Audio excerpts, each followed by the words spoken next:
Bienvenidos a una nueva inmersión, una que nos lleva a un descubrimiento. Es fascinante. Un descubrimiento que realmente transformó nuestra forma de entender las creencias espirituales de la antigüedad. Sí, nos referimos a los códices de Nag Hammadi.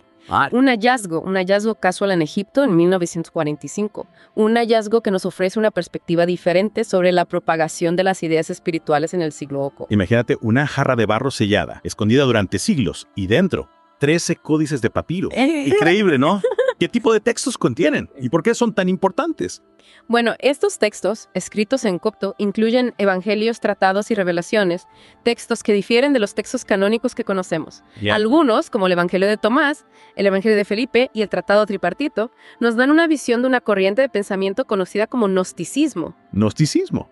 He oído el término, pero no estoy seguro de comprenderlo completamente. ¿Podrías explicarnos un poco más sobre esta corriente de pensamiento? Claro que sí. El gnosticismo era un movimiento religioso y filosófico que floreció en los primeros siglos de nuestra era.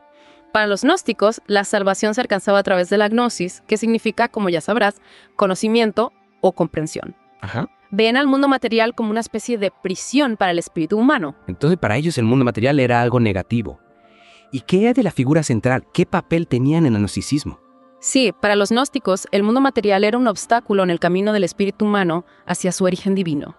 Y en cuanto a la figura central, algunos textos gnósticos la mencionan, pero su rol se interpreta de forma diferente a la tradición ortodoxa. Para ellos, era un revelador de la gnosis, el conocimiento que permitía al espíritu humano liberarse del mundo material. Es una perspectiva bastante diferente, ¿verdad? ¿Podrías darnos ejemplos concretos de cómo estos textos presentan una visión alternativa? Me intriga especialmente el Evangelio de Tomás. Por supuesto. El Evangelio de Tomás es una colección de dichos atribuidos a esa figura central. A diferencia de los evangelios canónicos, no narra su vida, sino que se centra en sus enseñanzas como revelador de sabiduría. Por ejemplo, uno de los dichos dice: el reino está dentro de vosotros y fuera de vosotros. Ajá. Si os conocéis a vosotros mismos, seréis conocidos y sabéis que sois hijos del Padre viviente. Esa frase realmente invita a la reflexión. ¿Y qué de Evangelio de Felipe? Mencionaste que también ofrece una perspectiva única. El Evangelio de Felipe es fascinante porque explora temas complejos como la naturaleza de la realidad y la unión sagrada. Además, contiene pasajes enigmáticos que sugieren una relación especial entre la figura central y Miriam de Magdala. Eso sí que es un giro inesperado. ¿Qué podemos decir con certeza sobre esa relación y su significado dentro del gnosticismo? Bueno, la interpretación de esos pasajes ha generado mucha controversia. Algunos estudiosos creen que se trata de una relación simbólica que representa la unión espiritual, mientras que otros sugieren una conexión más personal. Lo que sí podemos afirmar es que el Evangelio de Felipe presenta a Miriam de Magdala como una figura destacada dentro del círculo de discípulos de la figura central, una figura que comprendía las enseñanzas de una manera profunda. Es interesante cómo estos textos dan una importancia a Miriam de Magdala que contrasta con la narrativa tradicional. Sí. Hablando de desafiar las interpretaciones tradicionales, ¿hay algún otro texto en los códices que nos pueda dar más información sobre la visión gnóstica? Sí, el Tratado Tripartito. Este texto es uno de los más extensos y complejos de los códices. En él se expone la cosmología gnóstica, es decir, su visión del origen del universo, la naturaleza de la divinidad y el destino del ser humano. Suena fascinante.